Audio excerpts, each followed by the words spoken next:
Are you struggling with scrolling through large Excel spreadsheets and losing track of important information? Don't worry, we've got you covered. Here's a quick and easy guide on how to freeze and unfreeze panes in Excel.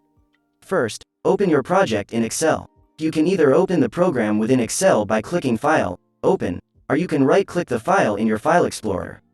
Next, select a cell to the right of the column you want to freeze. The frozen columns will remain visible when you scroll through the worksheet. Then, click on the View tab. You'll see this either in the editing ribbon above the document space or at the top of your screen.